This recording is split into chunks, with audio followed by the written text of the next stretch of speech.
Boak the crumb, Liddy the fumble. This has been massive for Fremantle. They were living the nightmare 15 minutes ago. Now they're living the dream. They're top four with 2 games to come. And Alex Pearce, the man at the moment.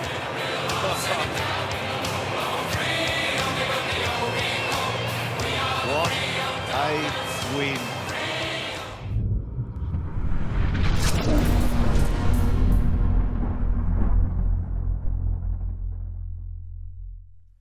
Alrighty, hello. Welcome to the CREEDCAST. My name's Dave, and as always, thank you for joining us this week. Our third to last week of doing AFL men's reviews this year of 2025, and sadly, our third to last week of reviewing a game in which the great Travis Boak takes part in. It was far better than probably a lot of us expected. I was just talking to Jamie off air about chatting to our mate Steve, friend of the pod, pre-game, and he said he put money on Freo plus 40. So he was supporting Port, but was saying easy money for him. But thankfully, our Port Adelaide Footy Club put up a hell of a fight, kind of like the 300 at Thermopylae in 480 BC, just putting up a fight, valiant, ultimately futile, but kind of like the 300 at Thermopylae. It gives maybe just a touch of hope for the future for Port Adelaide. Maybe not this year, but going forward, we feel some hope with some of the signs we saw on Saturday evening against the Dockers. But alas, it was still a loss, 13-8-86, your Port Adelaide Footy Club to 13-14-92. Jamie, I was saying to Andrea that we've been talking bits and pieces of this year about our love for Alex Pearce as an opposition player, and by God, did that just come back to bite us in the arse with him turning up to just steal the game away from us late on Saturday evening. How are you, mate? Yeah, not like that. That's not what I meant. How you going? And how is everyone else tuning in? Yeah, I obviously watched it from home. I was hoping that something like that wouldn't happen. But yeah, a game like that is pretty funny. A lot of people going in with such low expectations after the last month that we've had. Mm-hmm. And then it gets to a point where you're actually disappointed that we lost in the end because we gave it a red hot crack for 3 quarters. We gave it a crack in the first quarter. It just, didn't count for much. So, we move on. The signs you said are definitely there. I feel that sentiment after the game, and I'd be interested to hear your thoughts in retrospect, because you definitely had a big night. But yeah, I think we've still got a couple of games to go. It could all unravel again, but the way we dug in was promising, and particularly from a lot of representatives that will still be there next year and potentially can take another step up next year, or who will be potentially in our next premiership team, if you want to categorize it like that. Yeah. I mean, that's the way we want to categorize it as well, isn't it? We certainly want to be looking towards that kind of trajectory in the next few years.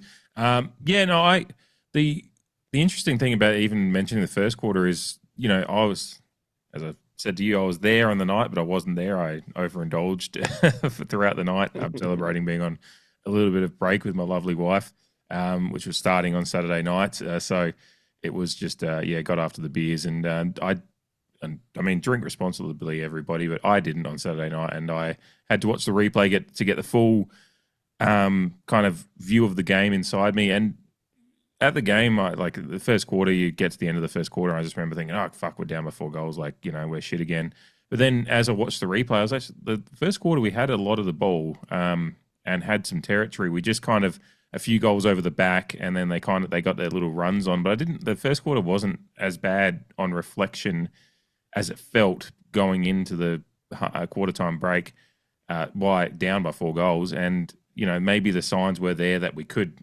Going on and scoring 8 goals in a quarter wasn't exactly on my bingo card. I don't think any Port fan would have that on their bingo card at this point of the season. But maybe there were some signs that we could get some ball and some control, and it lasted throughout the match.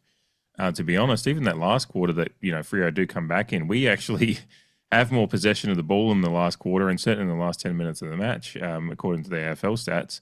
And for the match, we had 47% possession of the ball versus 39%. Like, we had control for the first time in a long time against a quality opponent. It's just more about just turning the screws in those little moments of control, their disposal efficiency still being better and all that. But yeah, I think across the 4 quarters, we were actually okay. We had some exceptional periods of play, and, on Freo's side, they think they let themselves down a bit in that period. And, I guess they can look at it that way. I just think we were actually really good. And we stayed competitive throughout the 4 quarters, which was, for me, one of the better efforts we've had all year, wins or losses aside. Like, I think it's an incredible effort, which it's just sad that it still doesn't come with the result, and ultimately it wouldn't have mattered anyway for our season. Yeah, that's what I mean. You're just like, oh, I didn't expect to win, but fuck, I really would have loved it. Because as you said, in the end, we were in control of large portions of the game. Which just, But in the started end, it doesn't even matter. doesn't even matter. In the first quarter, uh, I think it comes down to a few lapses that cost us goals as well. Shea Bolton kicked 2 goals in that quarter, and while he doesn't need the ball in hand for very long to score, I still feel that we probably let ourselves down without marking him a bit closer. And that was his most influential period of the game, I think. Yeah. I think he got the 19 disposals, but went at around 50%. I checked before, and I don't think he really impacted for the rest of the game. Some of Freo's more talented footballers, I mean, Bolton's very talented, but more hardworking members of their side lifted and carried them through for the rest of the game. Unfortunately, it was just nice. It was nice to come back. I mean, you go from a goalless quarter to our highest scoring quarter of the season, and at halftime, you're just like, well, fuck, like, this is pretty good. And like, I messaged you, there was already countless highlights to recall in that first half, and I guess as what has been the case all season after half time, it's, well, how long can we sustain this effort for? Keeping in mind that the bottom third of our side, even the bottom half of our side, is either young or probably a role player, you know what I mean? SANFL type player. But I think it was a real game where our leaders carried us through a rebounding effort and then kept flying the flag for the rest of it. And that kind of brought the younger guys in and the lesser lights around them. For example, Joe Berry and Will Lorenz are the obvious two that benefited from all the leaders stepping up. And I mentioned last week that, like, Freo are young, they're in form, but they're gettable from that perspective. And I feel like we matched up really well across the ground in some ways, and that helped us as well. Without listing off everyone in the one sentence. We swung some magnets, some matchups worked in our favor, some people lifted, and some others kept playing their role. Yeah. I mean, speaking of lifts, I mean, I'm sure he'll come up later on. Actually, I wanted to bring it up before I forget about it, but you just bring up Shea Bolton before.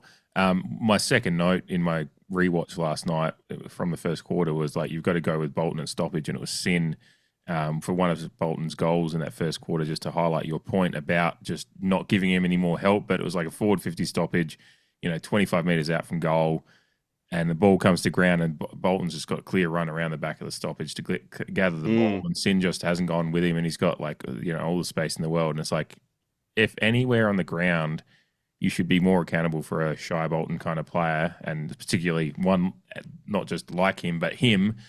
We all know the talent, prodigious talent he is from his time at Richmond, and then going across there. He's a high-profile recruit. You just got to go with those guys. So, yeah, it is still ultimately, when you look at us losing this game, it still comes down to, just minor turnovers as well. We were just like, I think it's not nearly as bad as it usually is. But it's still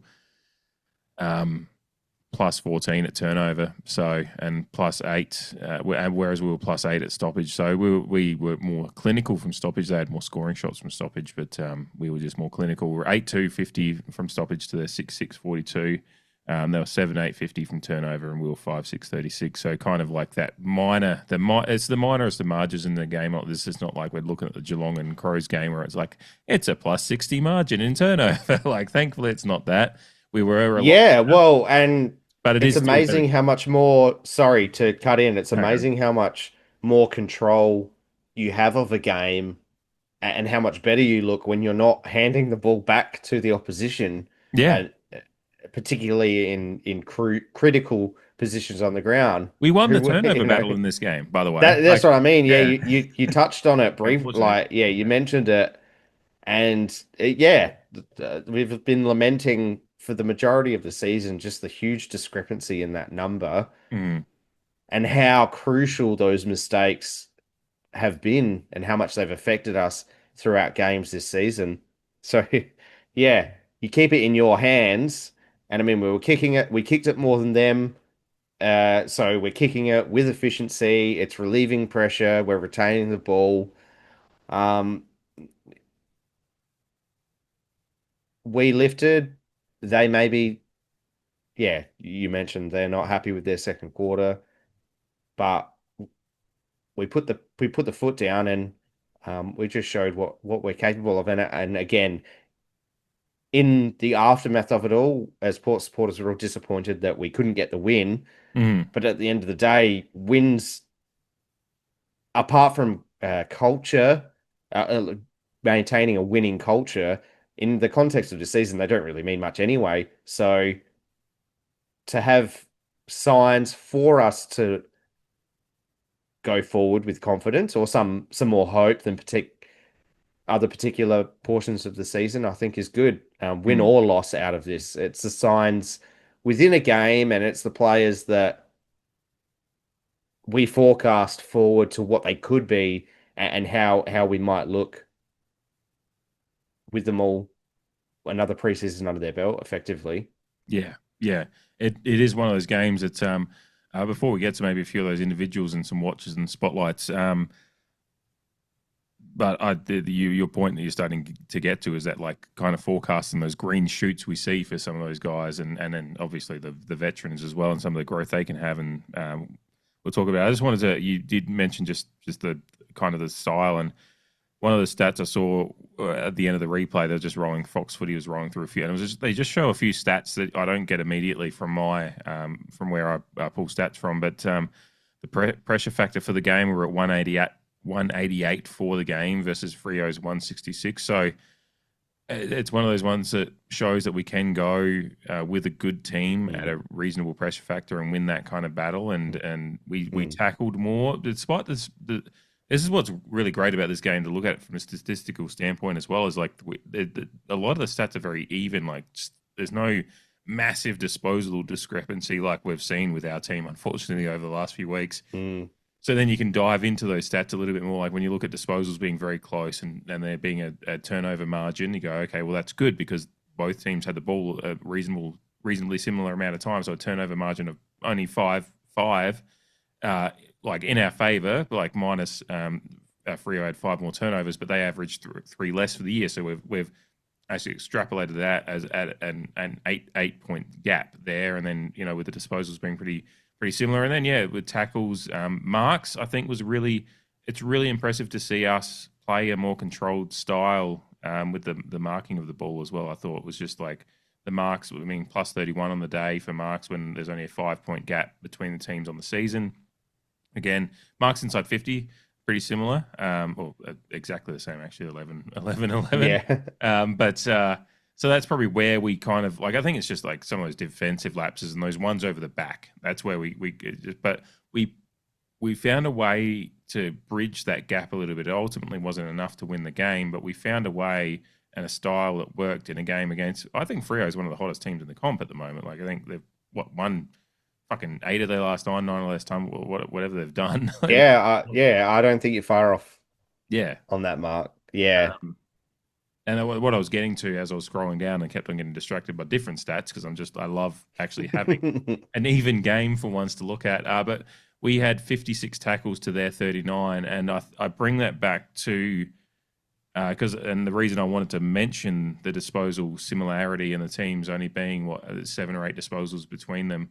We had 351, they had 342. So, and then we go back to the Crows showdown debacle that was, and where the Crows had almost 100 more disposals than we did, but they had 30 more tackles than we did as well. Yeah. Which was, it just shouldn't happen. The team that has poor. Yeah, we've talked about it, but if a team has 100 less disposals, they should have far more tackles at the very least, and to actually lose that by 30 tackles is just abysmal effort.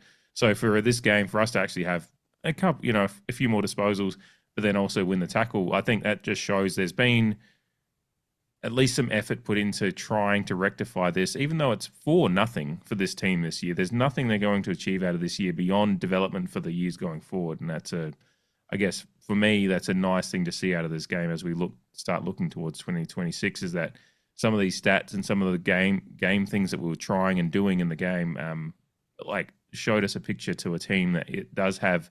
Well, yes, they're probably looking forward to a bit of a break as well. There's an eye towards 2026 for a lot of these boys. Absolutely.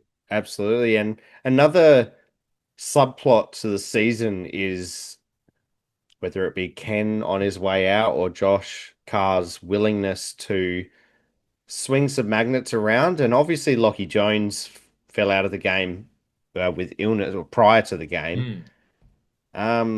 So we've had to create somewhat of a makeshift back line. 3 people down there who aren't on our first listed defense, and you mentioned there's nothing. Ollie Lord matched up with Patrick Voss, and Patrick Voss trying to talk to him, which was a fiery encounter. Yeah, and then you had Jackson Mead down there for some reason, and didn't start that well, Jackson, but I think he built into the game, gathering his bearings. Still probably quite fortunate to have a spot in the AFL side, but I think we've discussed that on one of our Thursday shows, just the machinations of how that comes to be. And then DBJ kind of turning back the clock a little bit.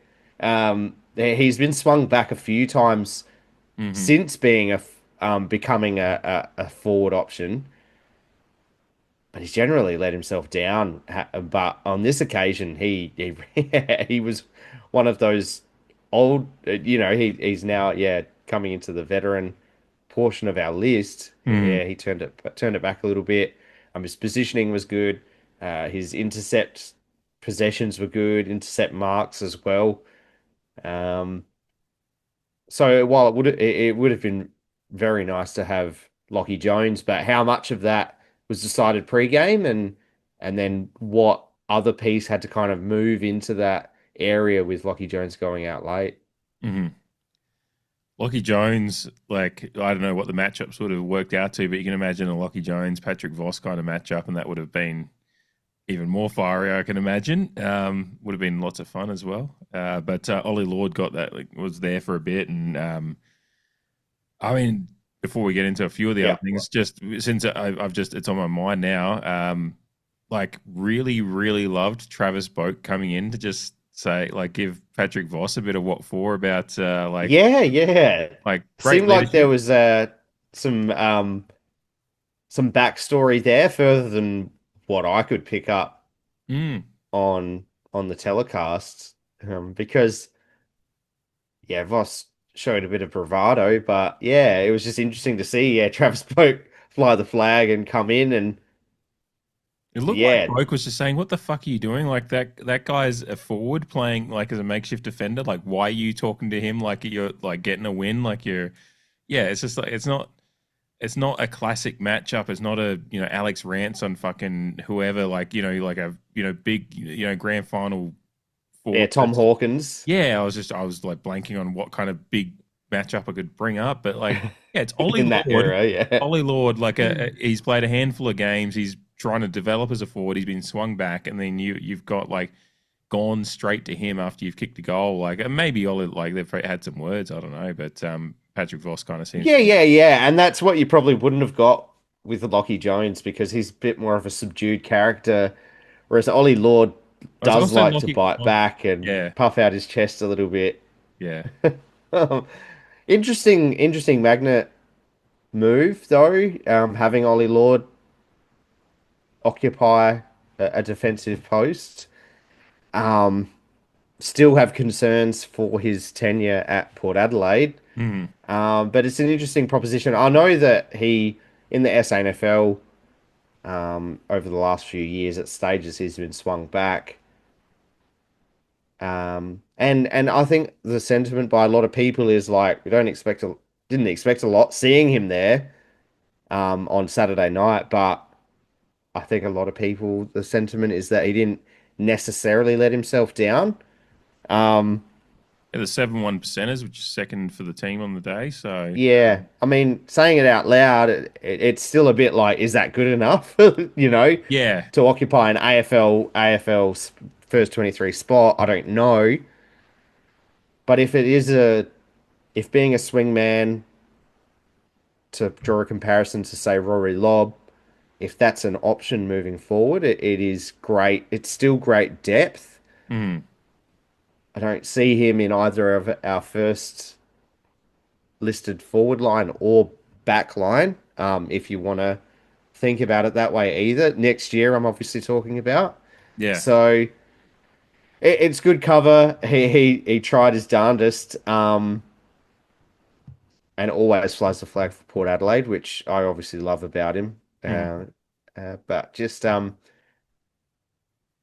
yeah, Uh, I can't fault the football club on a matter of trying things out, which has drawn the ire of fans in years gone by, with a sense of stubbornness to just stick fat with the game plan going into the start of game and maybe not adapting or trying something out to cover a matchup. So Yeah. yeah, I like. it's hard. It's hard in moments like this to kind of stay present and judge the game on its merits, but also not have an eye to the future with the situation that we find ourselves in. Mhm. I'm kind of like within this episode right now. I'm kind of just straying between what happened on the night, but what it means for the future. Yeah. Like just like preparing, forecasting forward, which we probably shouldn't do. We have plenty of time to do that in a postseason wrap up. But Mhm. are we making these shifts if the season is still alive? You know what I mean? Well, yeah. I Uh, mean, it is Not too sure. it is necessity as well, like with the amount of people that are injured, but then the amount of Hmm. a few of those have gone. Like a lot of the injuries are genuinely just season-ending injuries, so we've just got hit the real patch of bad luck. Before we get to like a little bit more forecasting forward, because it just seems like a good time to bring it up. Simon, one of our Patreon members, sent a message, and he sent it this morning and said, "Oh, question: who would you have as our three keys going into next year? George, Luco, and Marshall? Question mark. If Whitlock becomes really good, who of the big three do you drop? Do you send one back?" So his question essentially being, if Whitlock becomes really good. Now, I don't just to preface my thoughts, I don't think Whitlock's going to develop that quickly that he's challenging a fit George, Luco, and Marshall. But I mean, Hmm. just as and thank you, Simon, again. He's chimes in fairly regularly, so I love the input. Yeah, who does if Whitlock did develop into genuinely you can't not pick him? Like, who do you drop? And like, I sit there and go, like, just for the sake of the exercise, I'm like, if Luco develops into who we think he can be, and we saw a little bit of that, and this is Yeah. to key it into the stuff we saw on Saturday night. Luco's kicks, some of his goals that he kicked, and some of the presence he displayed as both being able to play in general play, and some of his kicks going inside. Apart from the obvious highlight of his, the second best thing for me is that lead from basically the goal square. I think Sweet took it out of the ruck, handballed it into space for Zach Butters at the front of the stoppage, and Yeah, yeah, Luco just ran straight up the guts, and like it's football in kind of its simplest, truest form. hmm But it kind of still got erogenous zones tingling a little bit. if you know what I mean. Tingling And erogenous zones. Love. so How it good. is a great question. Feel it in my plums. Um,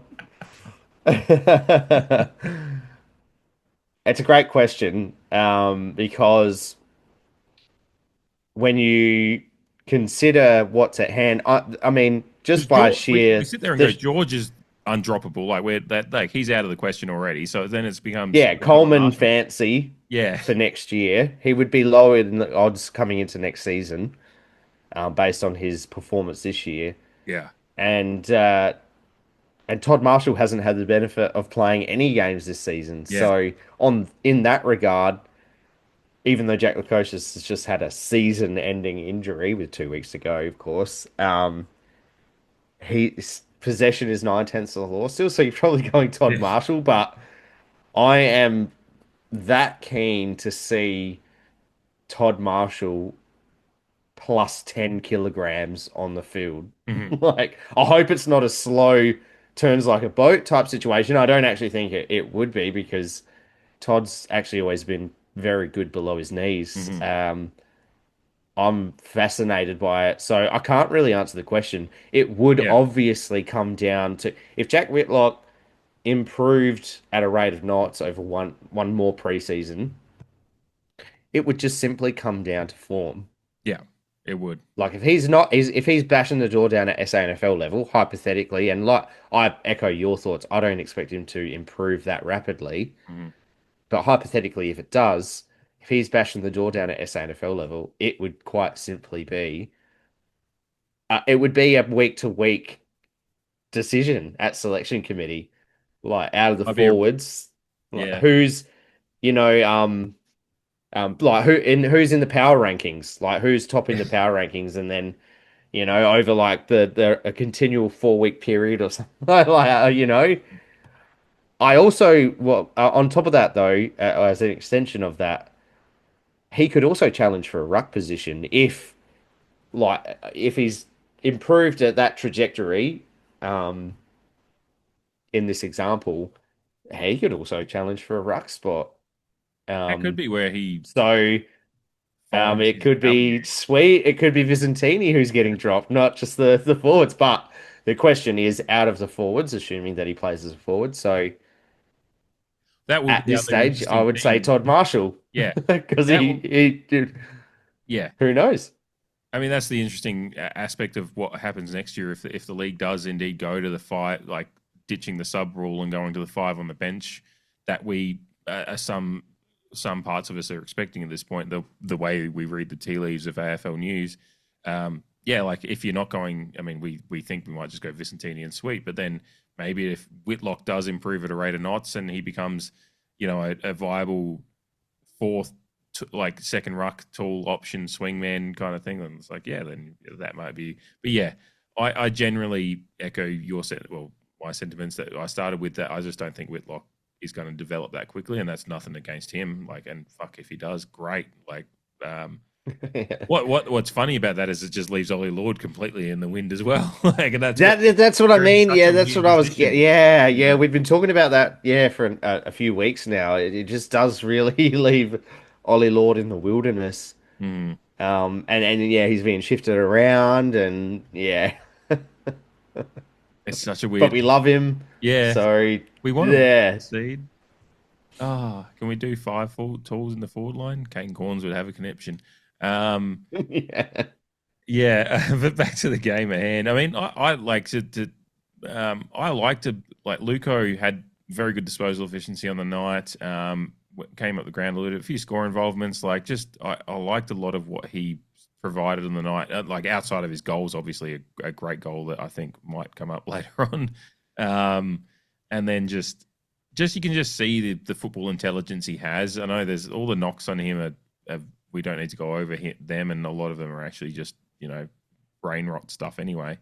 But you could it just sucks seeing that when he did that calf, he just knew straight away. It's like, which by the way, just as an extension, actually really, I think we had to battle that. Like obviously Fremantle playing for their season a little bit. I think that was a bit overdone in the commentary, although I get what they were saying. Like, they have a tough couple of weeks coming up, but they were not going to be dropping it. Like, they still had destiny in their hands going forward, even if they Yeah, dropped. it wasn't the last game of the season. Yeah, they were like they're playing to save their season. I was like, no, they can do that. The destiny's still in their We hands. do that next week. Just give us the 4 points. Dwayne Russell, like, just putting extra ketchup on the results at times, but we do love him. There's some good Dwayneisms in this one.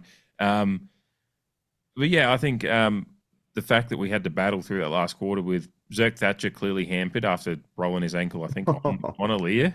And in the same couple of minutes that Lukosius did his calf at the back end of that third quarter, I think the fact that we actually battled through and were right in it right to the end, considering those things, is also an extra little bit of there was some toughness that we saw in this team as a whole on Saturday night that I just don't think we've seen enough this year. And again, another little snippet of hope going into 2026.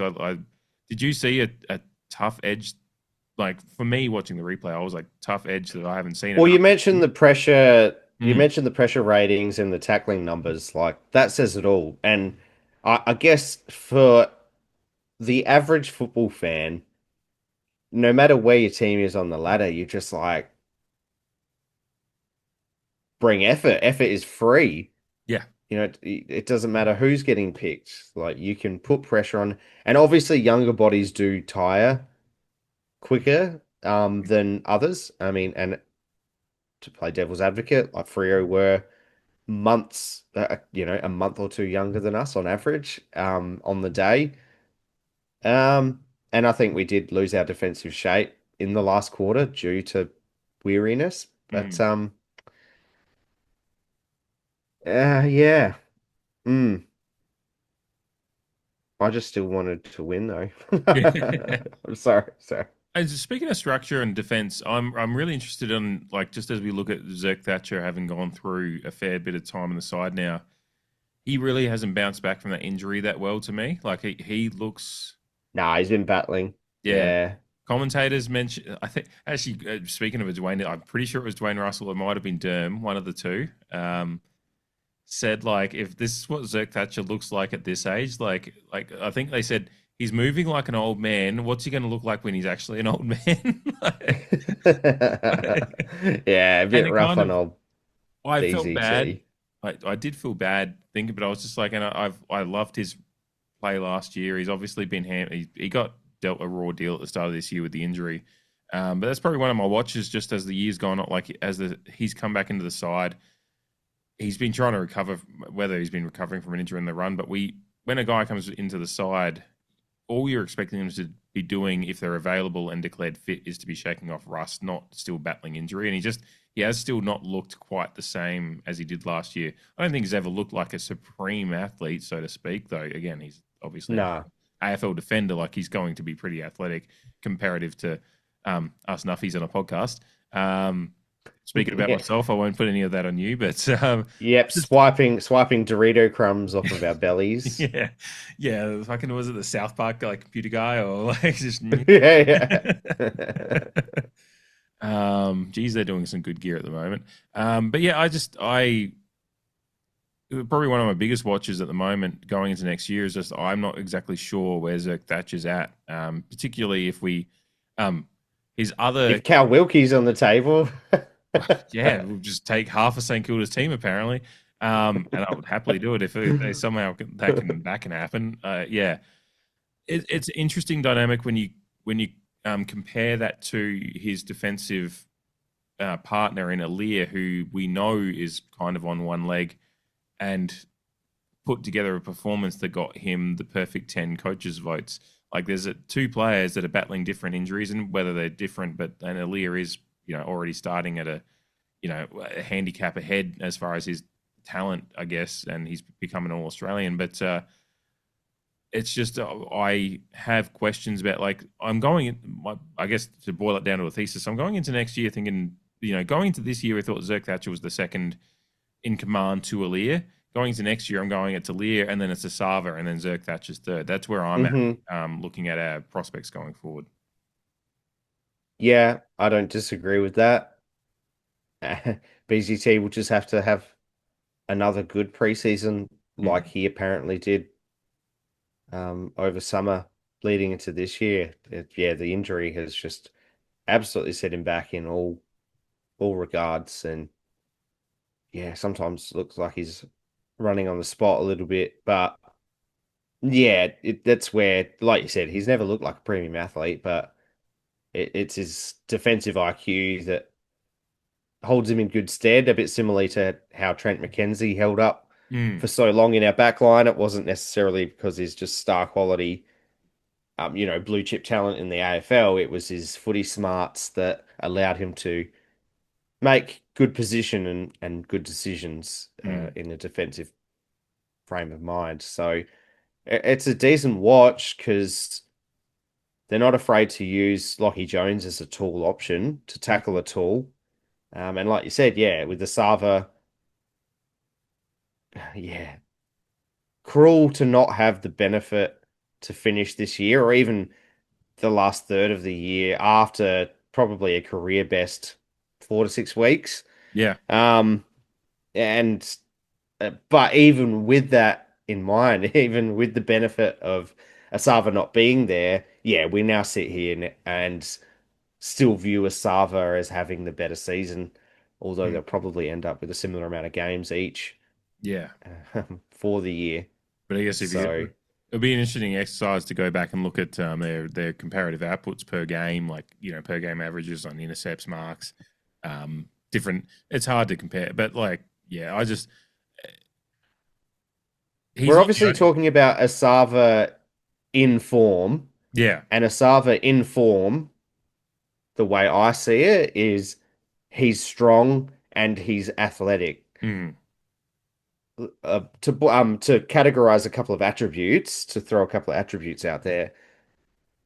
And so, and if we're matching that up against BZT, so if we're saying Asava in form is one thing, then we obviously have to give BCT the benefit of, if he's in form, I don't think he's as strong, but I think his defensive IQ is a bit better. So which I think he showed at times in his first year. Absolutely. The stats would back that up. Yeah. I think.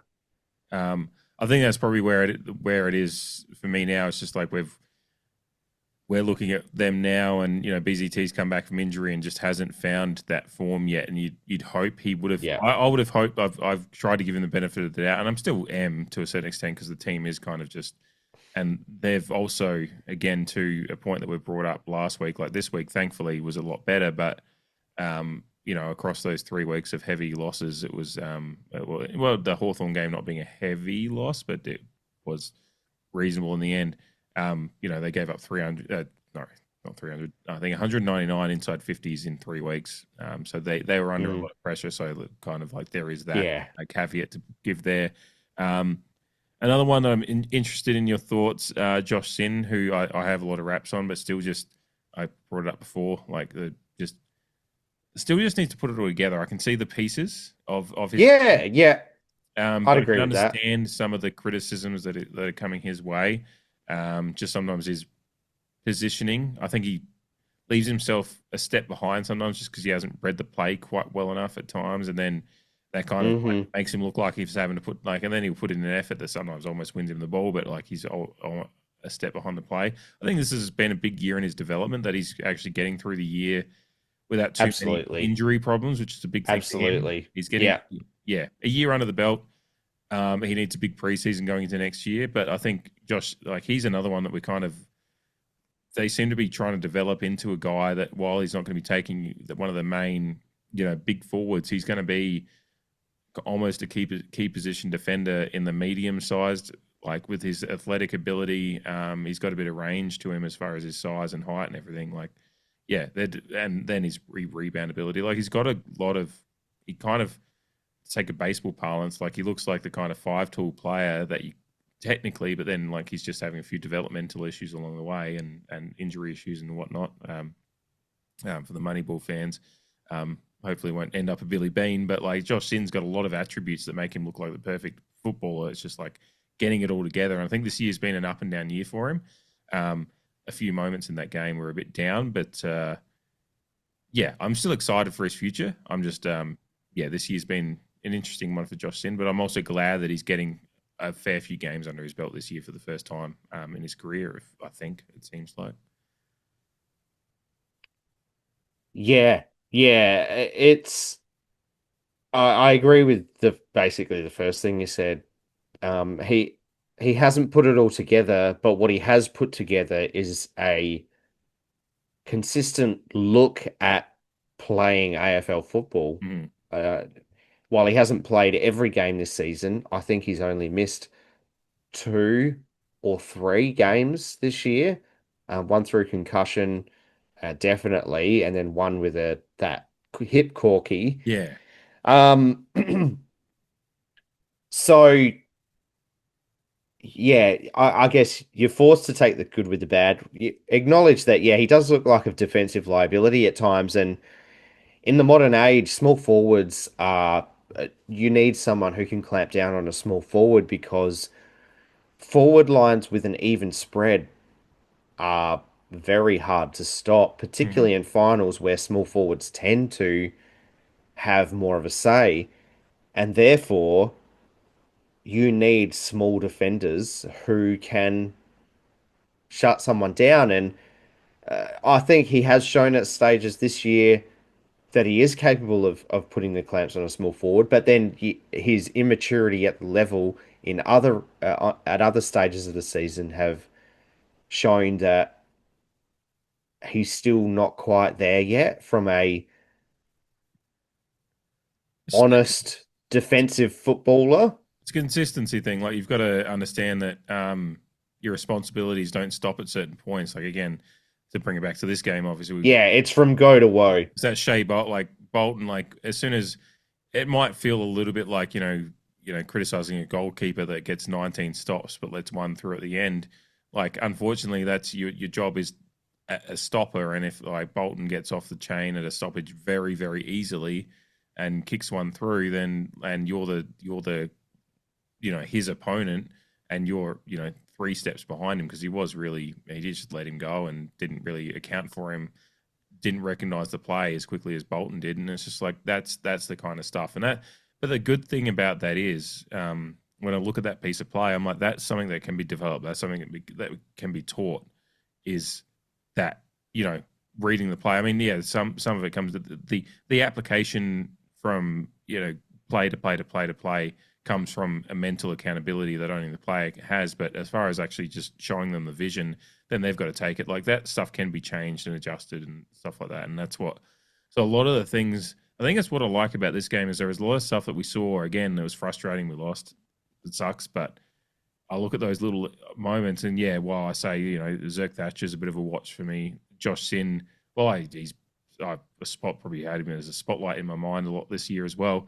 He's a watch for me going into next year, but it's like a positive watch. It's just like I want to see how he develops because there's moments in this game that were frustrating to me, but then you see the raw talent there, and he still ends up with 300 odd meters gained and a 76 disposal efficiency game. Like there's a lot to love about his numbers. It's just the little pieces in between that you want him to work on to, those defensive accountability things are just things that Yeah, that's he the has to do thing. because He's a defender yeah. first.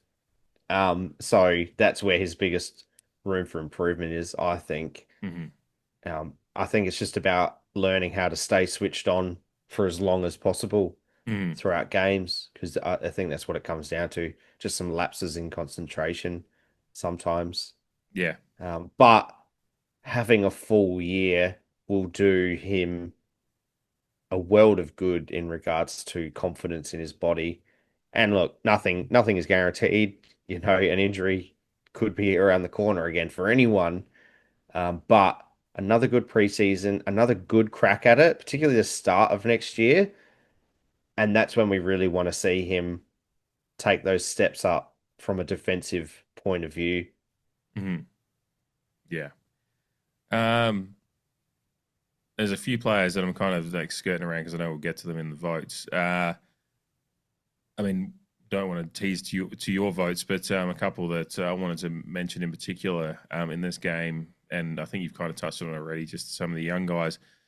Will Lorenz in particular was kind of one of those ones that added some surprising grunt in this one. I really enjoyed, and yeah, just both in his ball use was okay. But yeah, just some of his grunt and I guess tackling. I'm trying to think where his tackle numbers are. He doesn't have a tackle on the game. I'm not He sure. actually had no tackles, but Yeah. he had 19 pressure acts That might be what I'm thinking. He was just there. and 7 ground ball gets as well from an offensive point of view. Mm. Well, let's talk about So, Grambles for a second. We can talk about it in the space of Will Lorenz because I think he at best in Grambles. yes. Yeah, Yeah. both good and bad, like to me, because you've got I think they've got like Neil Erasmus, Caleb Sarong, and Andrew Brayshaw as their top Gramble players before it gets to Will Lorenz on the list.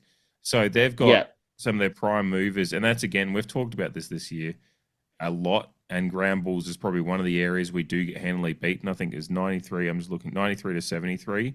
So Freo are plus 20 in ground balls, which is kind of one of the bigger discrepancies in anywhere in this game, really. Because contested hmm possessions was great, like 127, 126. Freo won ahead, but with our year we've had, contested ball's been a problem at times. That's great to have that basically even, but then you have ground ball Well, being, clearance was a bit shocking as well, which may yeah.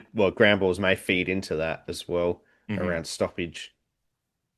It was post clearance ground ball. It was only plus 3 to Freo, but we thankfully we post clearance like contested possession after the clearance we were actually plus 9. But yeah, just ground balls. Even it's just been again just around the ground has been a problem this year. Has been a ground bang, and so back to Will Lorenz. I mean, great that he's our leading player, but like just kind of you want a few more to be up there in that. Some of the more. I mean, it's not that the Butters and Co are just why is that a thing that we just don't find our way to the ground ball as much as like some of their prime users? But yeah, I mean, I'm glad for Will Lorenz that he was able to show some of those aspects of his game because like we've got to finally see some good data on Lorenz as a player and hmm because a lot of the talk of him has been is he too good for a Sandful, not good enough for AFL. Like we're at a bit like you're starting to see like, well, who knows what the future might bring, but you're seeing enough that you go, look, he's worthy of a list spot going into 2026 based on what you're seeing, and I think I'm glad that the coaches have given him a shot to show what he's got at the AFL level because he's got some. He's I think the pleasing thing is every game that he plays, he seems to take some sort of a step forward or step up. It may not be big, but it is a step in the right direction. mhm, Yeah, he's pushing the 20 disposal mark the last couple of weeks, I think.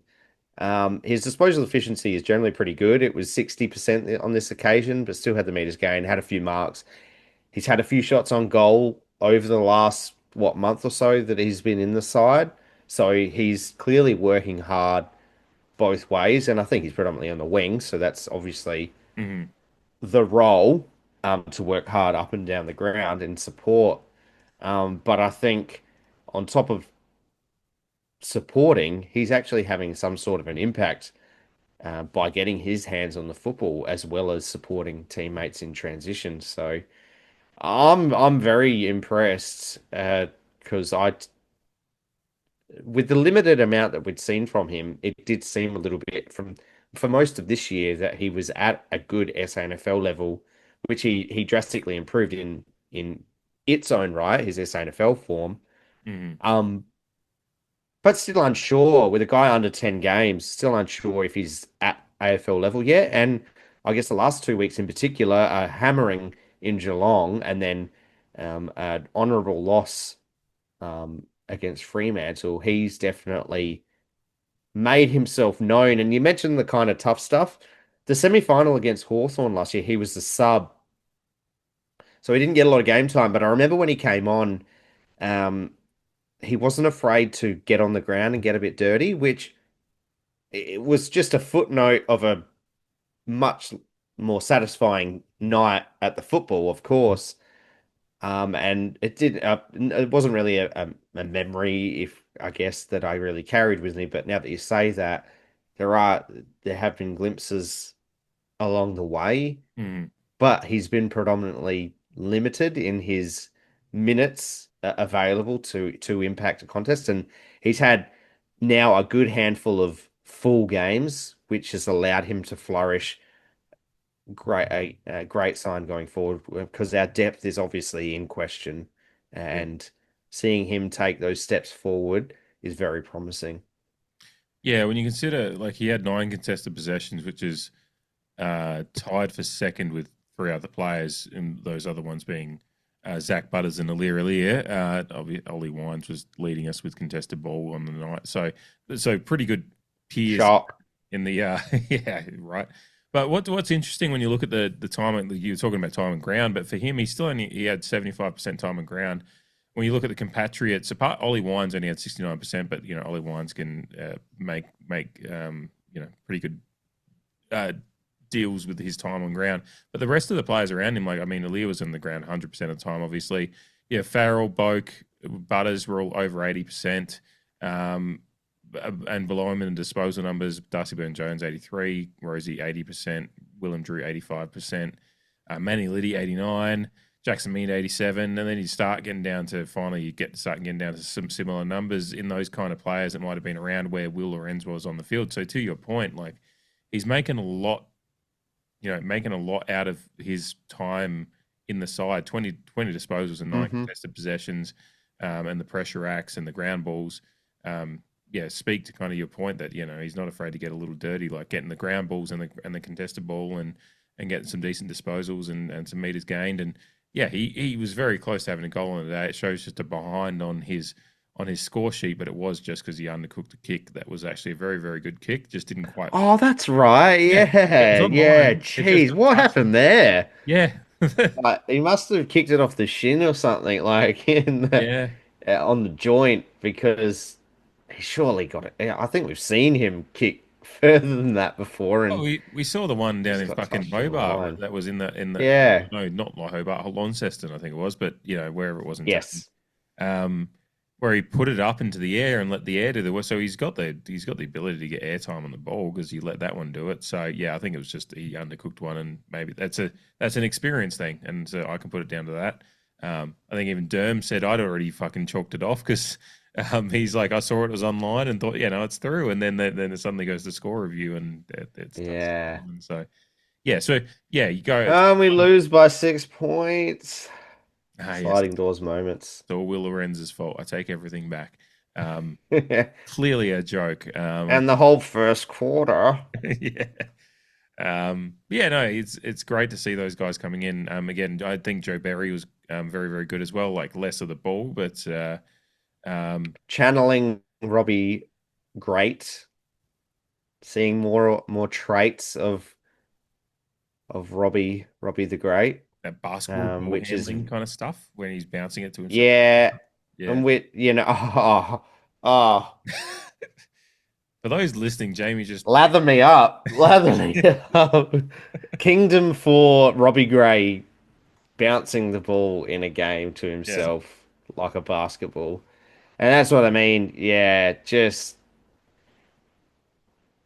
I mentioned tingling in the plums before. Seeing Joe Berry channel who I think is the best AFL era Port Adelaide player. I'd agree there. Yeah. Tantalizing.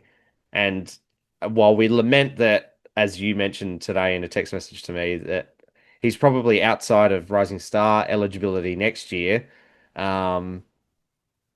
nonetheless, it looks hopefully, obviously everything is all hypothetical at this point, but more time in the gym, more experience at AFL level, and that those are traits that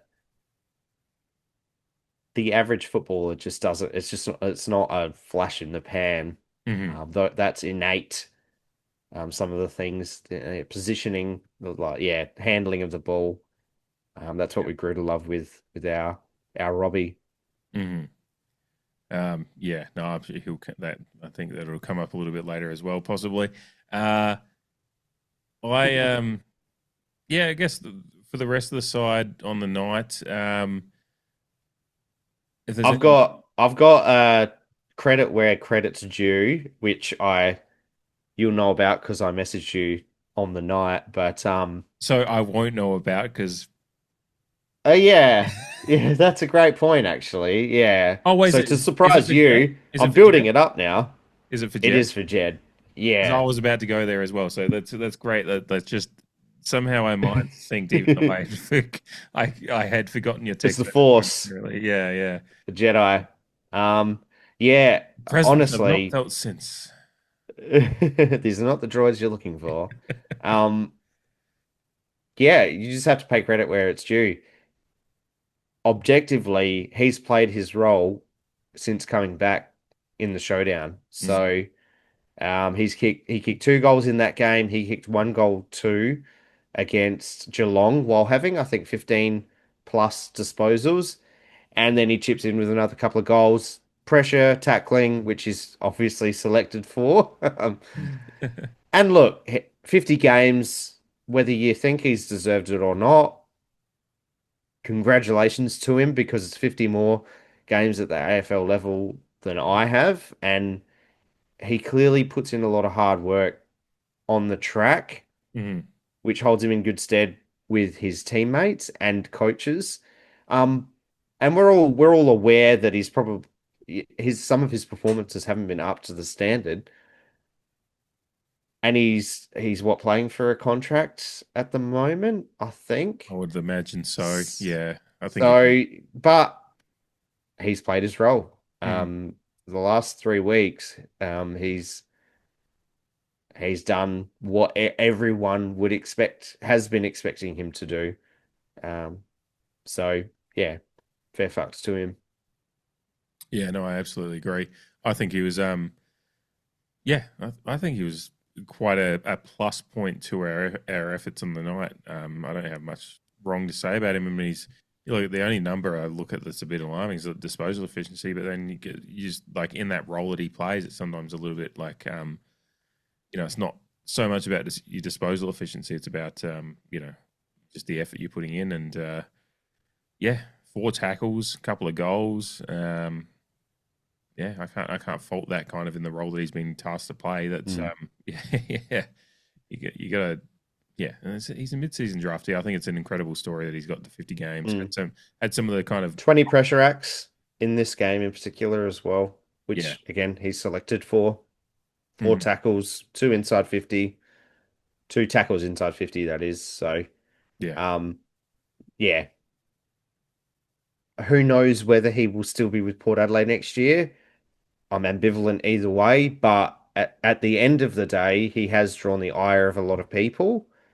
But you have to pay the guy credit Mm, for the form that he personally has been in the last few weeks. yeah.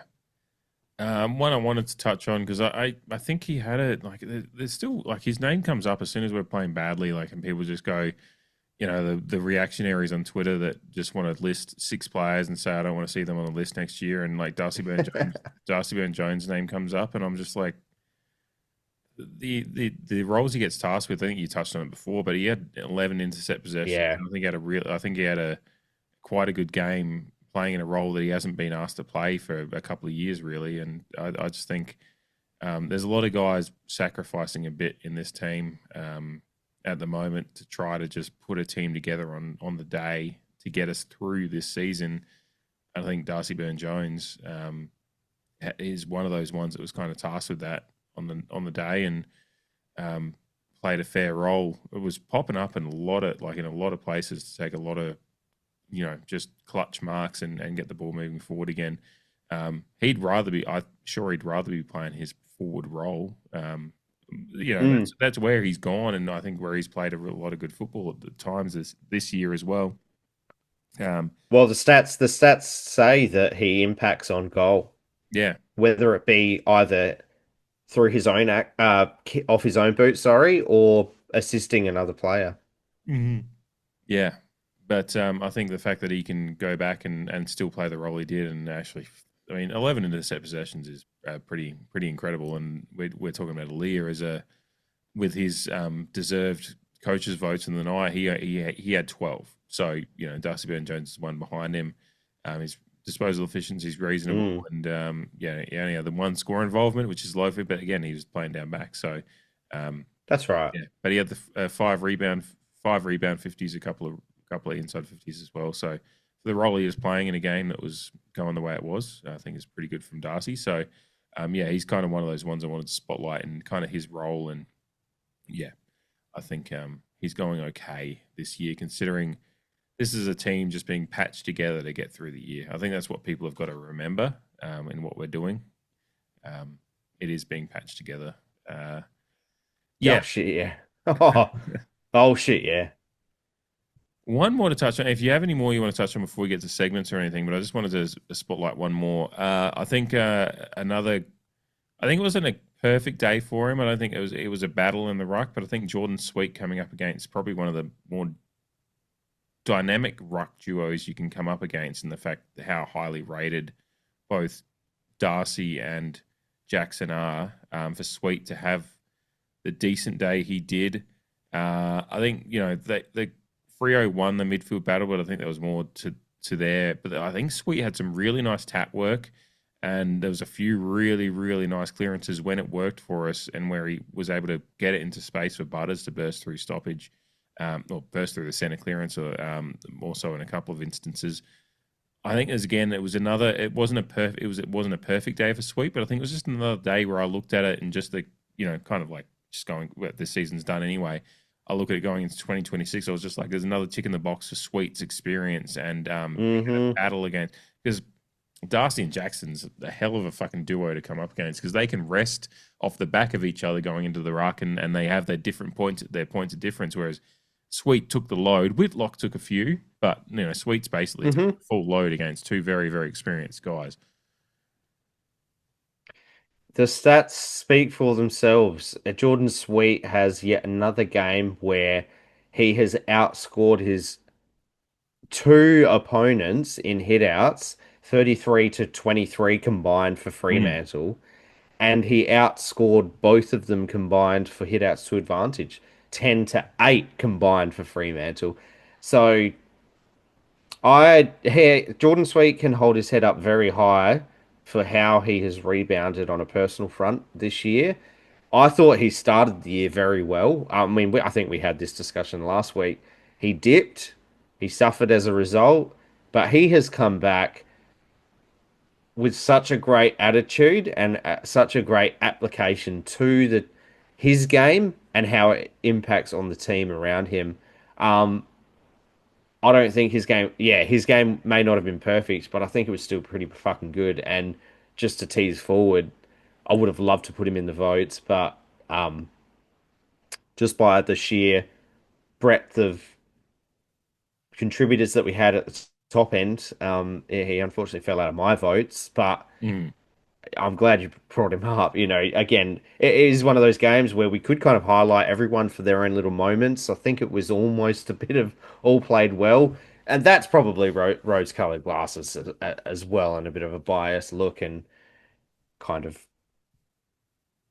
being rosy cheeks. But yeah, from back to Jordan Sweet, very glad you brought him up, because his form of late has been phenomenal.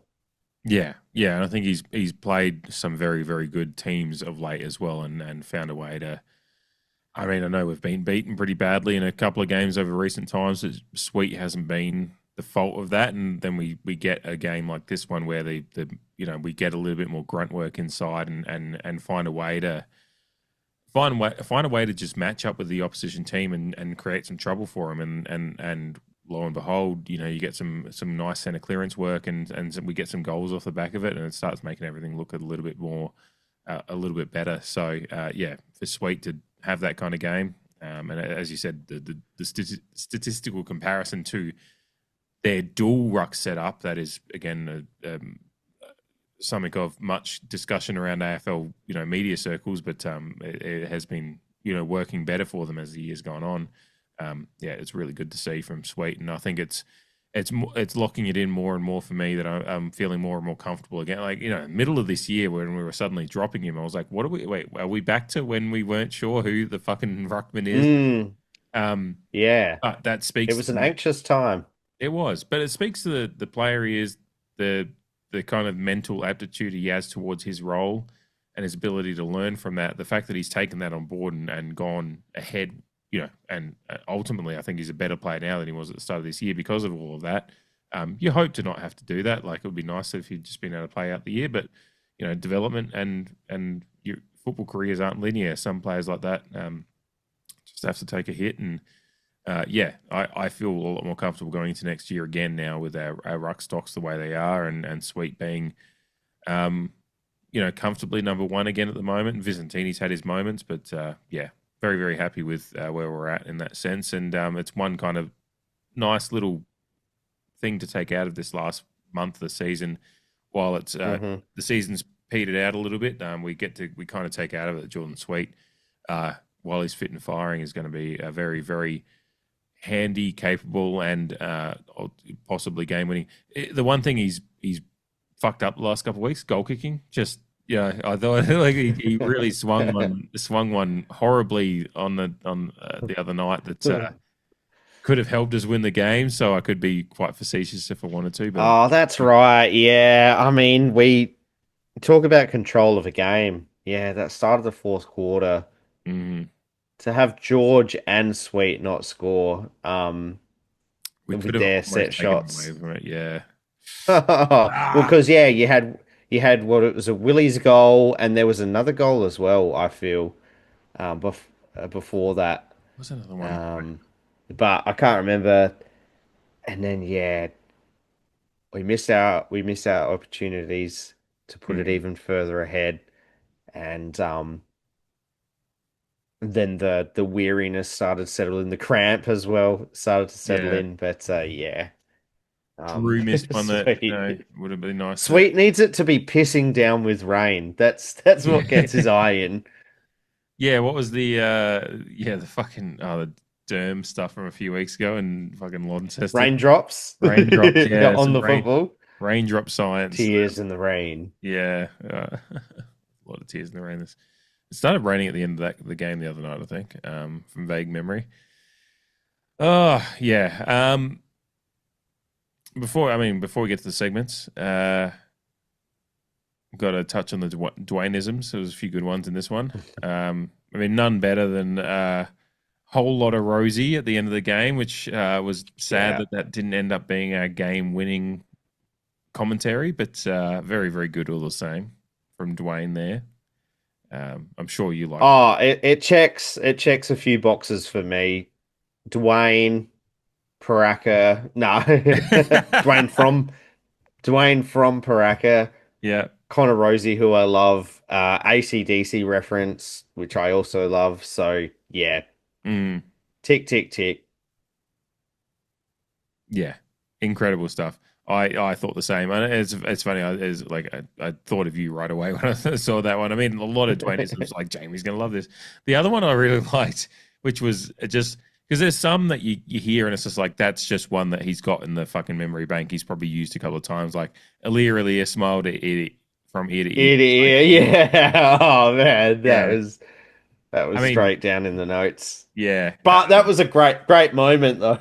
Yes, it was, and we will get to that one, I'm sure. So we'll leave that one for a moment. But the one I liked in the first quarter was Jack Whitlock gets a smother on Sean Darcy, and I think they were talking about just Whitlock getting the smother on him, and how he didn't see him, and Dwayne was just like, if Whitlock turns sideways, you're not going to be able to see him. It's just kind of a side swipe at his current frame, but also just very Dwayne to just bring something like that up. I thought was great. So that was the one that kind of stuck out to me. I think he talked about a crocodile roll tackle, whereas I can't remember who. Yes. Yes. Oh, I remember the moment. I can't remember the tackle either. I think it might have been DBJ or someone. I feel like it was in defense. Yeah. But I can't remember who it was. Like you, it was like crocodile roll, alligator roll. Yeah, one of the two. Yeah. But just very Dwayne to kind of just throw a random it's just yes, I've seen that in a fucking National Geographic documentary. I understand exactly what he's talking about right there. But the whole lot of Rosie was. It just sucks that didn't end up being the the win in that one because that's deserved. That was just such good commentary, and Dwayne pulling that out in perfect timing, and a great moment from Rosie as well, cramping up and still being able to swing that one in was really, really nice. Yeah, I think Rosie will come up in a bit here as well. So, did you have anything else on the game in particular? I think we've got a fair few stats and what around in there. So, I'm ready to get to segments if you are, my friend. Yeah, let's do it. Let's go. Wilson Gray coming up first. Down, Gray doing brilliantly, getting through to Monfries. That's Gray at his best. Wilson kicks hard and kicks cruelly. Robbie! Let him entertain you! Oh, Joe Berry, let him entertain you. Manifesting next year and the years beyond. I can get used to that. Same here. Feeling it in my plums. Just going to be the theme of the podcast this week. All right, so Jamie, you get to go first in a moment on the Wilson Gray, but for last week's winner was the Manny Liddy spoil / mark attempt, was the one that won for last week. Very close. I think it was 62, 38% vote swing. So pretty close on that one. Yeah, very close. Closer than some have been in recent. I'm being diplomatic here. So that one won for last week, but yeah, you get to go first this week. So I'm interested to see what you got. So, because as you said, I think right from the top of the show, there was a lot of highlights. You texted me about it on the night. Lots to love in this one, despite the result. Which makes it tough. Mm-hmm. And I am a bit of a fiend for some low hanging fruit, but fuck it, really. King George took flight again. He used Ollie Wines as a ladder to take a specky, but just furthering the year of Georgiadis, which is 2025, and we didn't see any speckies from George last year with his return from ACL, but we've been delighted to see a few this year, including that one in the second quarter, just close to half time. So excellent. Yeah. For the last few years, really.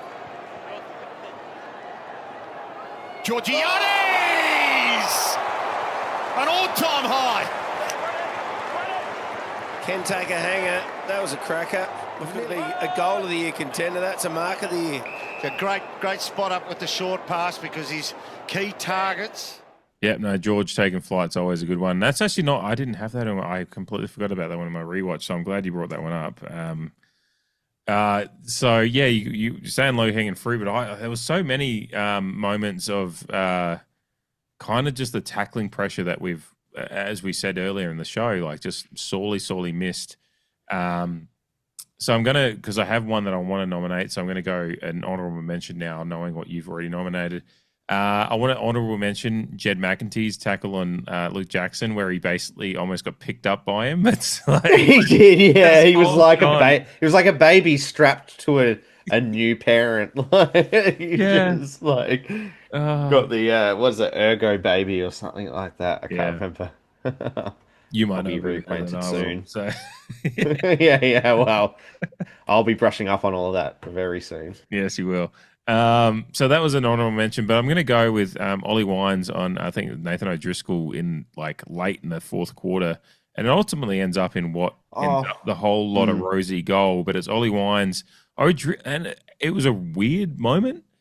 But O'Driscoll kind of like tries. He should have just gone over the line. I don't think it would have been called deliberate, but he kind of tries to hold it over the line and keep it in play, and so Ollie Wines kind of recognizes, he hasn't gone out, so he tackles him, and O'Driscoll just doesn't like it, but he just wraps him up and makes him drop the ball and dispose of it illegally. Ultimately ends up holding the ball. And it's just Ollie Wines staying in the game. It's 3 minutes to go in what's been a tough 4-quarter game. Ollie Wines having another great game, vintage stuff, staying in the contest. He's probably fatigued, feeling every fucking piece of this game and the hard contest it's been, but he stayed in the game and executes a tackle that ultimately ends up in a go-ahead goal half a minute later. And it's a very, very key moment in the game. Not that has anything to do with the individual moments we nominate, but I love the tackle and I loved what it meant. It felt in the moment, like it's such an important play, and regardless of what happened at the end of the game, I was like, I want to hold on to that one because that filled me with joy, and another what was a very, very good Ollie Wines performance. Stripped. Brayshaw got it from Fife. Bounce pass to O'Driscoll, kept it into his detriment. Wines has been epic. Power, strength. Down the line. They're a goal from the lead, Port. Down the line to Georgiades, little nudge. Yeah, Ollie had a few good, like, big body moments. That tackle, and then I think there was one or two others where it was just like, nope, you're going absolutely no fucking where, because I'm huge and you're not. But then alternately, when he got the ball, it was just like, oh, you want to tackle me? Yeah, whatever. Here's a handball off. Very characteristic of Ollie Wines this year. So, yeah. But the tackles, yeah, you're just like, fuck yeah, big body, taking someone down, just swallowing them up. It's excellent to watch. Yeah, like that. There's that video of that mascot that just eats a cheerleader. Like that's just an Ollie Wines tackle.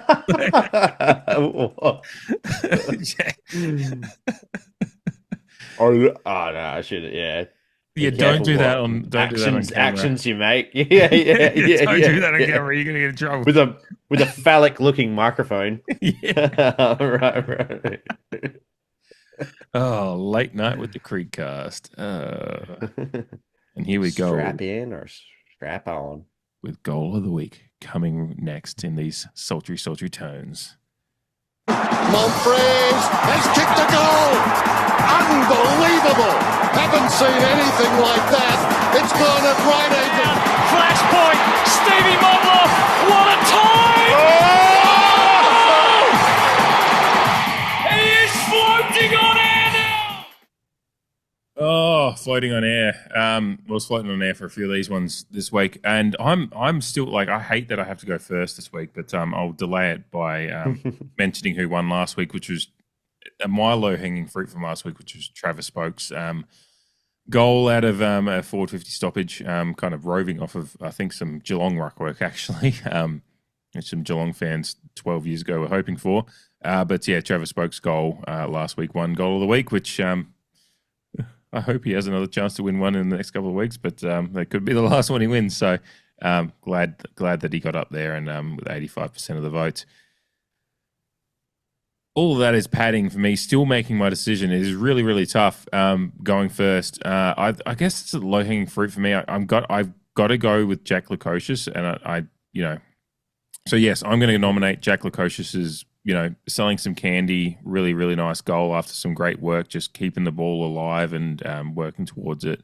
Selling the candy, which was just the cherry on top of what was already a very, very good move to get himself in position to kick the goal. So yeah, going Jack Lukosius's goal from general play, which is very, very nice, and a little taste of what's hopefully to come in future years for Port Adelaide. Whitlock.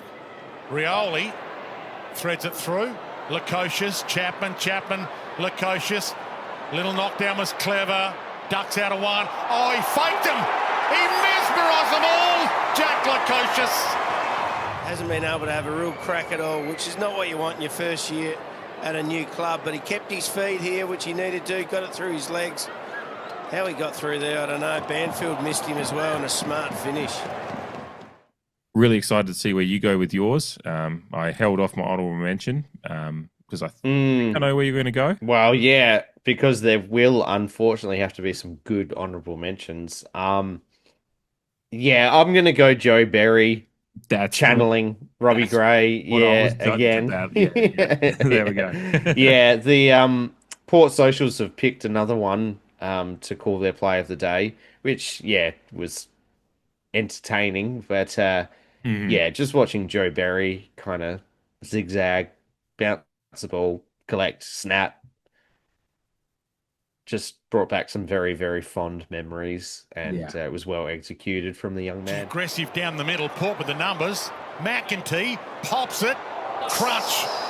No free. Legitimate attempt at the spoil. Berry gets his moment and buries it. Joe Berry. Here we go. That could have nearly been a free kick to Pearce. They decided play on. The coach just couldn't quite get it. Berry was there, and a good snap on the left. Yeah, no, I absolutely agree. That's why, just looking at my notes I've got next to you on my screen here, for a little bit of behind the curtain stuff for those listening, I've just got Berry.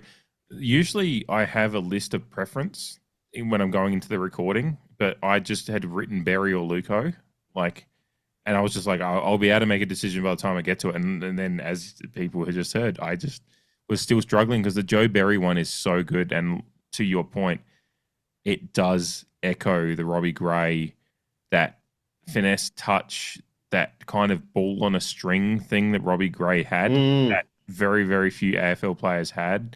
It's just that there was a touch of that to the Joe Berry's goal that elicits that nostalgic fucking, just like when Dumbledore's pulling the string of his pulling yeah. It's like, oh my god, exactly. there's Robbie Gray. There's that memory. Yeah. I'm putting it, dunking my head in that receptacle for all those memories. Just give me Robbie back.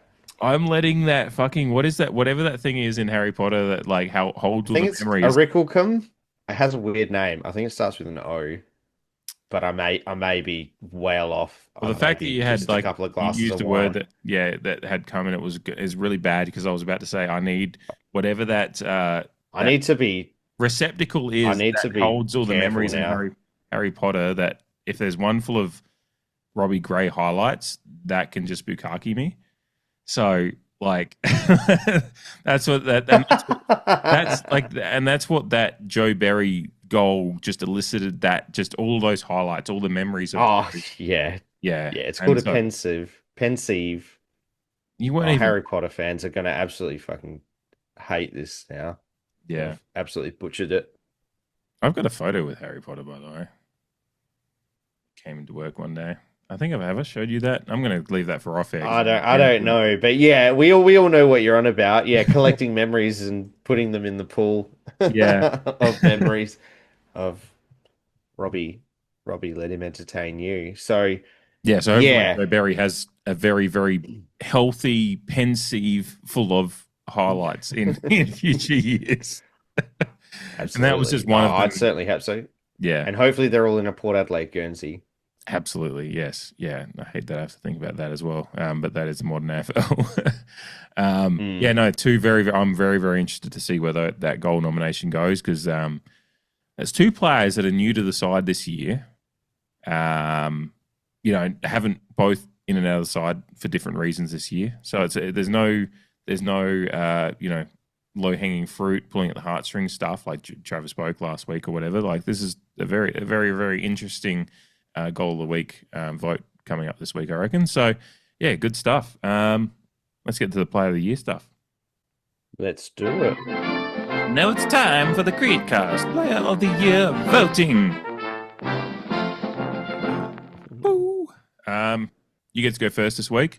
A very, very tough but fun week for this week, which is a nice change from previous fucking smashings.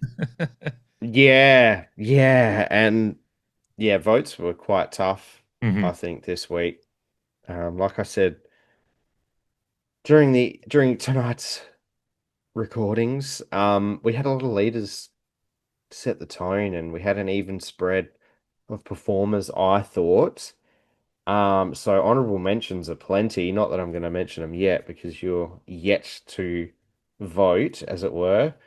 But my one vote is gonna have to go to Travis Boak. I really wanted to put him higher, but he had the 22 disposals, 90%, well 90.9%. So we'll round that up, of course. 239 meters gained, 10 marks, 2 goal assists in his 3 score involvements, 3 inside 50s, 14 pressure acts, and 5 tackles. Just really squeezing every last drop as he comes to his crescendo. A fantastic performance by the elder statesman. We love Boakey. Oh, another honourable mention for the Wilson Gray was his first disposal and every disposal after that, from a crowd point of view, just applauding him for every every disposal that he got. The one It thing was I almost remember was my drunk ass just being like, "Oh, okay." it was almost like if for any cricket lovers out there watching any Indian game, congratulating every single that they score, Mhm. or unfortunately, yeah, the Ashes debacle in 2019 at Headingley, Fucking, and yeah. every single by the English crowd was being cheered on that occasion too. So sorry for that, everyone. But yeah, just like Boakey possession, yeah. But it was a great moment. The first one obviously was identified on the telecast Mm. first and whatnot. So that was a nice moment. Um, 2 votes goes to Ollie Wines. 25 disposals, 15 of those contested. 5 intercepts as well, 6 scramble gets, 348 metres gained, 3 marks, 6 score involvement, 6 clearances, 5 inside 50s, 17 pressure acts, and 4 tackles. He should really be higher, to be honest, but such is life. He's got plenty of votes this year because he's had a fantastic year. We say it every week. He's just a man machine, Yes. and I love him. Um, so he gets the 2. My 3 goes to Connor Rosie, 19 disposals, 6 of which were contested. 5 ground ball gets, 73.7% disposal efficiency. 7 marks. He kicked the 2, a captain's goal at the end as well. 4 score involvements total. 26 pressure acts, 11 of which were in the defensive half. So he's kicked 2 goals at the front end and had 11 pressure acts in the defensive end and 6 tackles. The next 2 probably pretty obvious, but I'm actually going to give Zach Butters my 4 votes. He came back with a vengeance. I think it's safe to say Yeah. he took the tag personally. For the lovers of the Last Dance, Michael Jordan. Took that. Uh, yeah, he took that tag really personally because yeah, he came back with the 29 disposals, 20 kicks at 75.9% disposal efficiency, 9 of which were contested, his possession, 660 metres gain, if you don't mind, 8 marks, 2 goal assists, 8 score involvements, 5 clearances, all from the centre, 7 inside 50s and 5 rebound 50s. Zip Zach was back to his best, Mhm. as you would imagine. Um, yeah, Die Hard 3 with a vengeance type stuff. Now we have a tendency to scale up players from either the forward end or the defensive end. So in that regard, Alir's 100% time on ground, 22 disposals, 9 of which were contested, 12 of which were intercepts, going at 95.5% disposal efficiency for 412 meters gained, 17 marks, 5 contested marks, 6 intercept marks, and you'd take them without the extra connotation to it. 5 or 6 marks would be fine, but he's racked up 17 with those 2 substats involved. 1 goal, which was a fantastic moment for him and the club. 3 score launches, 5 score involvements, 3 rebound 50s, 9 1%ers, and a recent favourite of mine is 4 contested defensive one-on-ones, and he only lost 1. My best on ground is Alir with smile from ear to ear. Smile from ear to ear. I can't do it, Dwayne. Yeah, the one that he lost, I think he was kind of like he was a little bit out of position, if I can remember correctly. But I'm trying to think if it was him or not. Either way, like near flawless performance. I absolutely agree with you. My vote's actually the same players, just a slightly different mix down the bottom. So I'll just run through them very, very quickly. Any honourable mentions? I mean, there's a few, like Lorenz would have been up there for me. Darcy Byrne-Jones I thought was really, really impressive. Kane Farrell is right up there in stats, but I think a couple of Farrell's turnovers and clangers were really, really aggressive to me on the night watching and then watching the replay. I was like, Farrell had a couple of just moments where he's just like, there's still a couple of things to tidy up for you, old Kano. Like, he still gets enough of the ball. His disposal of it, like, if you just look at his raw numbers, but then it does get bared out in the fact that he had 6 turnovers, 4 clangers, which is leads all the top runners in the game, which I think that's just where me on the eye test, despite the fact that he had the second best meters gained. Yeah. So he's like an honorable mention with the caveat as to why he didn't make votes, because it was was a couple of bad. Oh, he was definitely in consideration for me. Yeah. Some good numbers. Yeah, but there's like just on the eye test on the night, there's a couple of Farrell moments where I was like, this is why you're probably not in my best. It's because you just turned a couple of the turnovers aren't created equal thing we've talked about before. Like there's a couple that were just bad. So yeah. But yeah, like Darcy Byrne-Jones, I was really impressed with. Lorenz. Yeah, I don't know if there's too many other. George. Yeah, of course, George. For me. Yeah, George. George always. Yeah, George kicking. Yeah. The fact that George keeps finding a way to kick 2s and 3s in games that we're not giving. We still lost the inside 50 battle by -8, I think, on the night. He's finding ways to get involved in the game, kick goals and miss goals. Like that's the thing we're still talking about a little bit. Is like he's missing a couple that he should get. Yeah, George was very, very close. Yeah, who else? That's a fair chunk of honourable mentions. Yeah, sure. Yeah. The whole team. There's a few other guys that had nice moments, but yeah, that's probably it. That's probably it as far as Lorenz genuinely was probably the first time I've ever thought, could I get him in there? But not quite. Darcy Byrne-Jones as well, but yeah, that's probably about it for me. But yeah.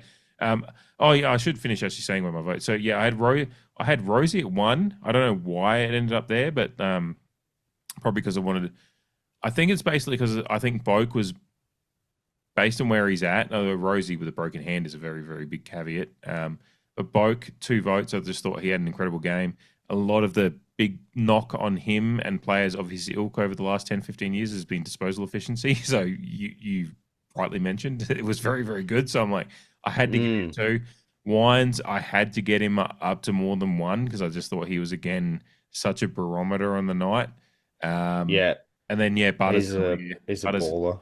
Yeah, Butters and Aaliyah were 4 and 5 for me as well. Like, obviously, same positioning. But Aaliyah getting the perfect 10 from us as well as the coaches. So, I think, So, Rosie just ended up as 1, probably more out of just the way that I was trying to fit Boak and Wines in there. Though Rosie has a very, very big handicap at the moment as well. None of them deserve to be 1 vote. I think out of the top 5 that we both have, they both all kind of. Yeah, but that's just someone has to land there. Yeah, exactly. But yeah, so I'm particularly really, really impressed with the fact that Wines and Boak had such good games in a game that we battled against a top 4 contender very, very closely. I think that's really, really impressive from those guys. Obviously, Wines is a player we're looking to go into the next couple of years with, so it's very, very good. But Boak, just to be having a couple more good games in his career against contending sides is really, really nice to see as well. Great moment with Boak and the Nat Fyfe Guernsey exchange. Yes, a rare moment in Australian rules football, must be said, but always a good moment, a feel-good moment. Yeah. Because it is rare, it is few and far between. And obviously, Nat Fyfe probably filled him in on what was yet to be announced at that stage. And reading I was trying to do when I saw the news. Yeah. No, good moment. Good moment. It was.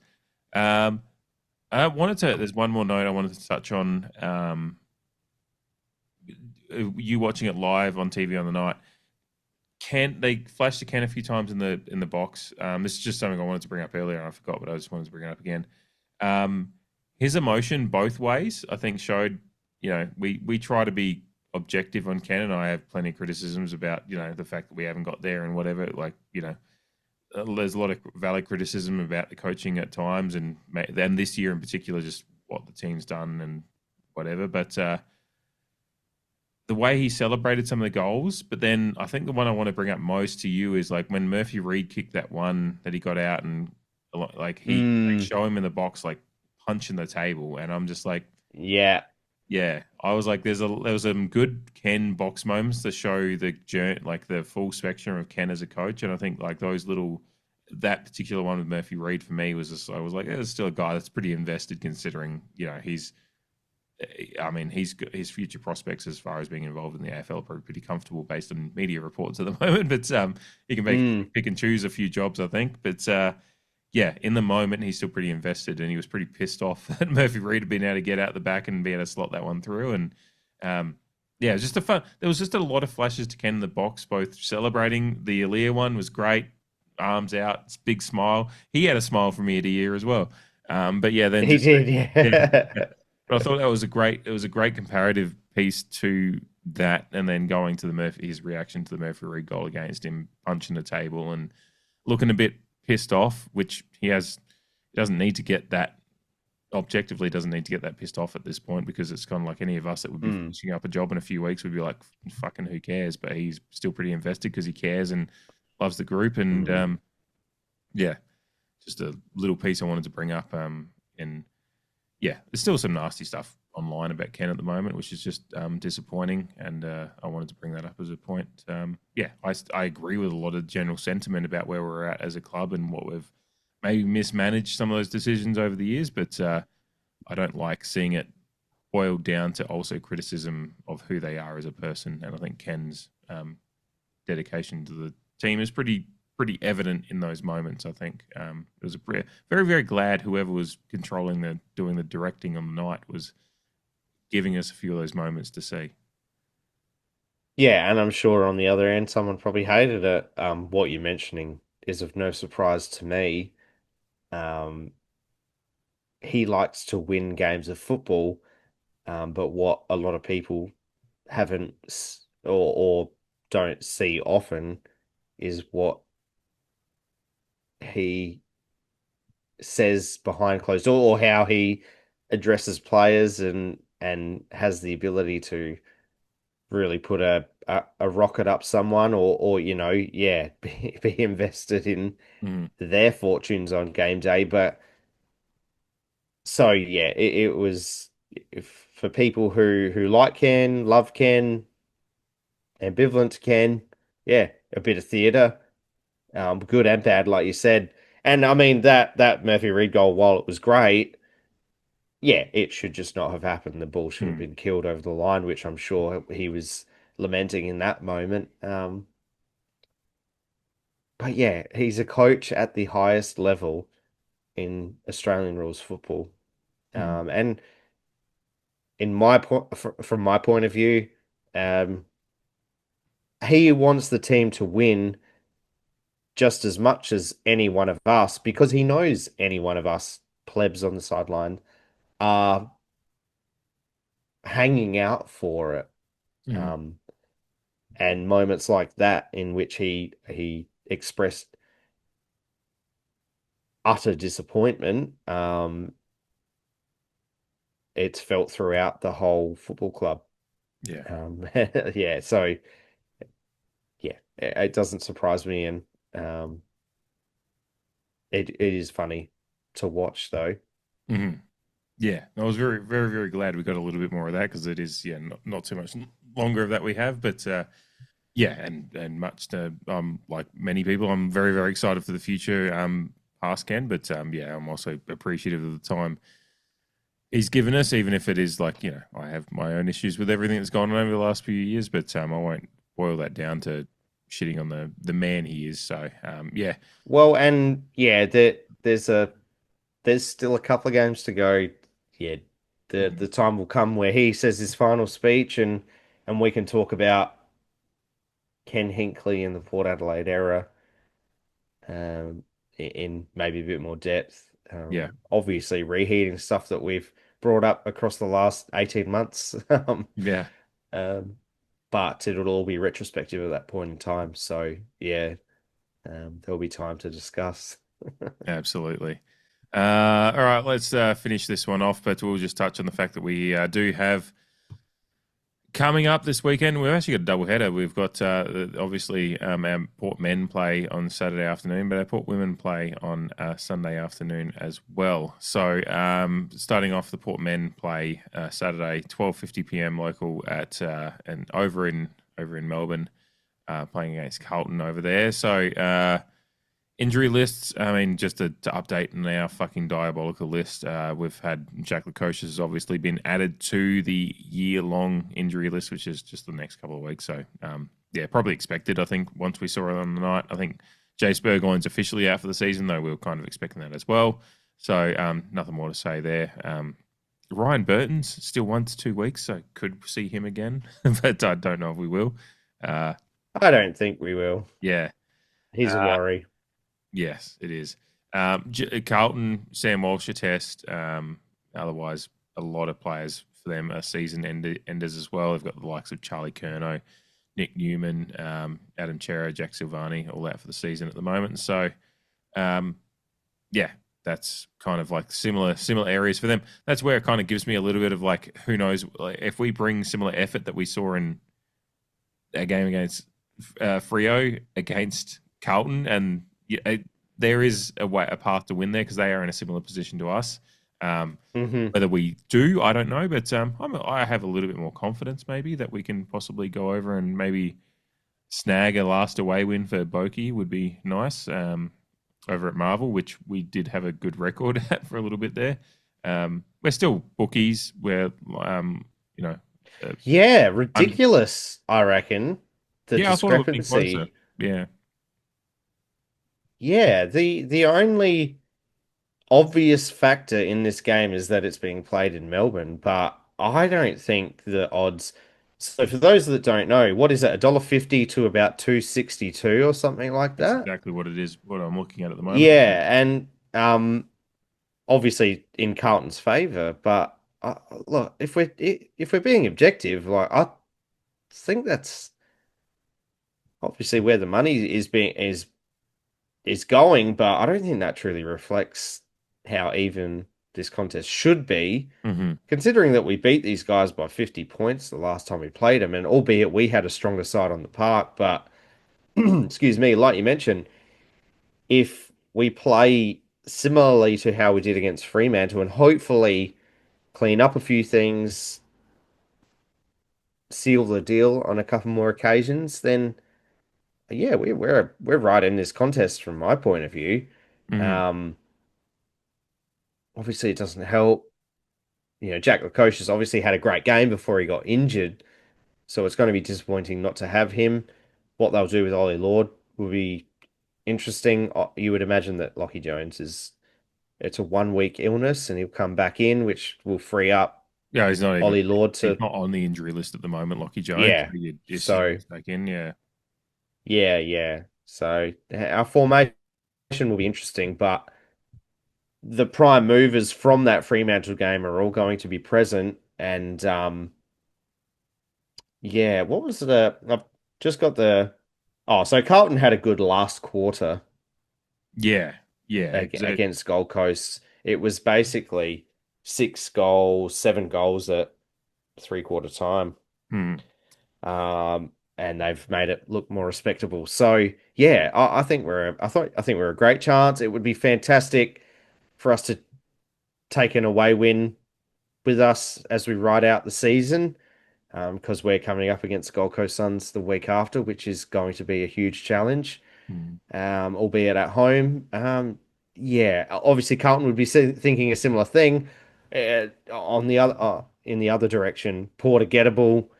They would like a win to finish off their poor season. So it could be quite interesting. Early days, first quarter, but I think we're in this up to our eyeballs. Yeah. Based on what we have just seen. Yeah. Recency bias and all of that. Obviously the few weeks before that was fucking terrible, but they're also against top 4 teams. So yeah. Yeah. Whereas it'll be. Is it at Marvel under the lid? It is at Marvel, yeah. So that's why I didn't even bring up weather, because I assume if weather's going to be a factor, then the lid will be closed. So it'll just be Marvel under the lid. I assume, being Melbourne in August. So that's where I'm sitting at with it. The other thing we'll do, a little bit of quick housekeeping. We'll do our squad show. We'll do our squad show on Thursday, but then we'll actually We'll do a little bit of a preview to the women playing against Freo, opening up the women's season on Sunday afternoon at Alberton. So get down to Alberton if you can. Obviously, women's memberships are incredibly good value. I think it's like $75 for an adult for the season, and that actually gets you access to every game. Like if you go to an away game, your membership gets you access to that too. So incredible value, and obviously Alberton. And Alberton is a fantastic place for a Port Adelaide fan to attend and watch football. Absolutely, yeah. It is so good. Great, like obviously just our heartland, our home for the last 140 plus years, and it's an incredible place to go watch football. And we've got an incredible side. There is obviously some unfortunate news today that Julia Teakle's out for the next 6 to 8 weeks, so that's a bummer. But we've got some good players nearing. Huge bummer. Well. Yeah, we've got some players hitting. I mean, the injury list has Indy Tahoe is available, but she has played already. And same with Kirsty Lamb, like they played in the last practice match. So those trial, they are readily available and looking in good form as well. So get around and we'll talk about it more on Thursday and that'll be on the main channel as well. So I'm looking forward to that, and we'll start like obviously our reviews over the next couple of weeks. The next few weeks episodes will kind of be both men's and women's, because we will have that little period of the season that there is some crossover, so we try to get them all into one episode because that's what we've got the time for. So, but we're looking forward to it. Very much looking forward to the women, and looking forward to watching how the men finish out the season. So anything else from you, Jamie, tonight, or ready to? That's all from me. That's all, folks. Thanks for joining us. Appreciated as always. That's all, folks. That was so much better than mine. Come and see us down at Alberton on Sunday. That's all I've got to say. I can get around them. Can the pair. Can the pair. Can the pair. I've hit the same one the last few weeks. I had to hit a couple. Can the pair. We'll see you next time, guys. See you guys.